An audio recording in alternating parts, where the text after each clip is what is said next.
Louvado seja nosso Senhor Jesus Cristo, para sempre seja louvado, meu querido e minha amada irmã. Seja bem-vindo mais uma vez ao canal Denis do Católico. No Evangelho de hoje, continuidade do Evangelho de ontem, Jesus vem falar sobre uma parábola que ele emprega para o povo de Jerusalém, mas cabe também para nós. Por quê? Porque a palavra de Deus, como eu sempre digo, é atemporal. Ela é para as pessoas de todas as épocas, de todas as raças, de todas as línguas, de todas as nações. E ela é viva e eficaz. Então, no Evangelho de hoje, tirado de São Lucas, capítulo 19, versos do 11 ao 28, Jesus conta a seguinte parábola. Eu vou tentar ser mais breve possível, porque o Evangelho de hoje é um pouco mais longo.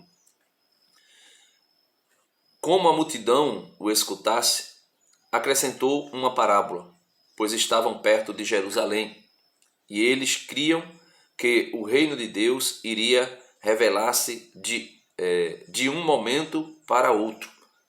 Então, o povo de Jerusalém esperava o reino de Deus de uma forma política, e que acontecesse o mais rápido possível, de uma hora para outra, e que Jesus poderia ser rei em Israel e governar uma revolução contra os romanos. E Jesus vai e conta essa parábola para mostrar que o reino não agirá, não acontecerá de maneira tão depressa como eles pensavam, e tem algumas características e condições para aqueles que estão introduzidos no reino de Deus e para aqueles que estão de fora e que não aceitam o reino de Deus. Veja, então versículo 12, disse então: um homem nobre partiu para um país distante para ser nomeado rei e voltar. Então, Jesus partiu para um lugar distante para ser nomeado rei e voltar. Aqui ele está falando dele mesmo na sua ascensão, quando ele sobe aos céus e senta à direita do Pai e é coroado rei. E depois ele voltará. Então Jesus foi e depois voltará. Mas antes de ir, ele chamou 10 empregados seus, entregou-lhes 1000 denários e recomendou: negociai até que eu volte. Então, antes dele ir, ele entregou os dons. Que foi que Jesus fez? Antes dele ir, ele enviou o Espírito Santo, Pentecostes, e o Espírito Santo desceu sobre os apóstolos e encheu os apóstolos de dons. Esses denários são os dons que o Senhor entrega aos seus servos, aos seus empregados, entre aspas. E ele parte. Ao partir, deixa os dons, deixa a sua graça. E aí nós vamos ver que a graça para alguns é útil e também gera vida para a pessoa e também para os que estão ao seu redor.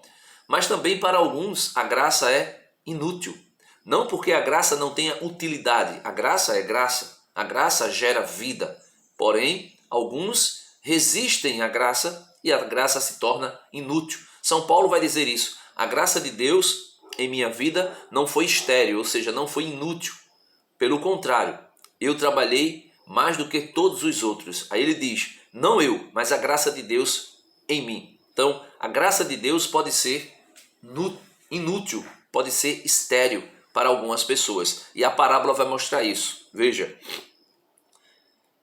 seus concidadãos que o odiavam enviaram atrás deles esta embaixada: não queremos que esse seja nosso rei. Então, esses co-cidadãos aqui, nós podemos ver aqui nesses co-cidadãos os demônios. Quando Jesus foi enviado pelo Pai para reinar sobre Jerusalém, para reinar sobre Israel, para reinar sobre a humanidade, os demônios não aceitaram isso. Os demônios não aceitaram. E não aceitando, desceram para a terra para fazer de tudo para que ele não pudesse reinar. Por quê? Porque Satanás queria ser rei. Satanás queria ser o rei de todo o mundo criado.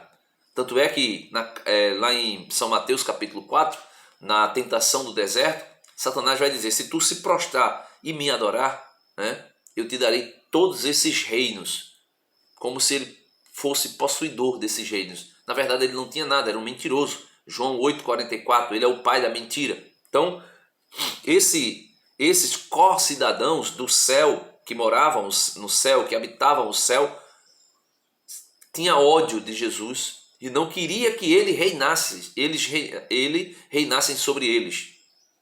Também nós podemos ver aqui os co-cidadãos, o povo de Jerusalém, o povo hebreu. João capítulo 1, ele veio para os seus, mas os seus não o acolheram. Porém, a todo aquele que o acolheram, ele deu o poder de se tornar filhos de Deus. E assim, reinar com ele, né? Reinar com Cristo. Então, tem essas duas possibilidades. Nomeado rei, né? Jesus é nomeado rei na eternidade, e também nomeado rei aqui, quando se coloca a coroa de espinho em Jesus, mesmo que os soldados de Herodes, mesmo que aqueles guardas não percebessem, não soubessem, eles estavam fazendo o que Deus Pai havia determinado, que o seu filho fosse coroado rei, e foi coroado rei. Foi coroado rei aqui e também foi coroado rei na eternidade depois da sua ressurreição, né? Nomeado rei, voltou e chamou os empregados aos quais havia entregue o dinheiro para ver como cada um havia negociado. Então ele se torna rei em Israel, né? Se torna rei com aquela coroa de espinho mesmo, por incrível que pareça, né? Um reinado que ofuscava o olhar das pessoas. Quem olhava para ele não via ele como rei, ao contrário, via ele como, dizia os soldados, rei dos vermes, né? E zombavam dele, batiam na sua cabeça, né? Mas ele foi coroado rei e ali simbolicamente mostrava a realeza de Cristo, não um reinado com pompas, com aquele poder destruidor do exército romano, mas um reinado de alguém que tinha um coração manso e humilde e queria governar o seu povo para a eternidade. Mas não o quiseram. Então, depois da ressurreição também, quando ele ascende aos céus, ele é coroado rei diante do Pai e agora ele volta para acertar contas com aqueles que ele entregou os dons, a graça, os carismas. Né? Então, versículo 16. Apresentou-se o primeiro e disse: Senhor, teu dinheiro produziu 10 vezes mais. Respondeu-lhe Jesus: muito bem, empregado diligente, ou empregado bom e fiel, porque por teres sido fiel no pouco, administrarás 10 cidades. Ou seja, se tu fostes fiel no pouco, tu vai ganhar 10 vezes mais, Jesus está dizendo. Apresentou-se o segundo e disse: Senhor, teu dinheiro produziu 5 vezes mais. Respondeu-lhe: tu administrarás 5 cidades. Apresentou-se o terceiro e disse: aqui tens teu dinheiro, que guardei num lenço. Tinha medo, porque és rigoroso. Retiras o que não depositastes, colhes o que não semeastes. Respondeu-lhe: por tua boca te condeno, empregado negligente. Sabias que sou rigoroso, que retiro o que não depositei e colho o que não semeei? Por que não pusestes meu dinheiro num banco, para que, ao voltar, o recuperasse com juros? Depois ordenou aos presentes: tirai-lhe o dinheiro e dai-o àquele que conseguiu 10 vezes mais. Replicaram, né? Alguns replicaram: Senhor, já tem 10 vezes mais. Eu vos digo que será dado a quem tem, e a quem não tem será tirado inclusive o que tem. Quanto a esses inimigos que não queriam que eu fosse rei, trazei-os aqui e degolai-os na minha frente. Dito isso, prosseguiu adiante, subindo a Jerusalém. Então aqui nós podemos ver nitidamente que Jesus dá dons para as pessoas, e se essas pessoas não trabalharem, né, no reino de Deus, não fizerem com que o reino de Deus se multiplique, né? Porque é isso. Quando Jesus salva uma pessoa, ele quer que essa pessoa alcance outras pessoas, ou ele quer alcançar outras pessoas por meio de nós.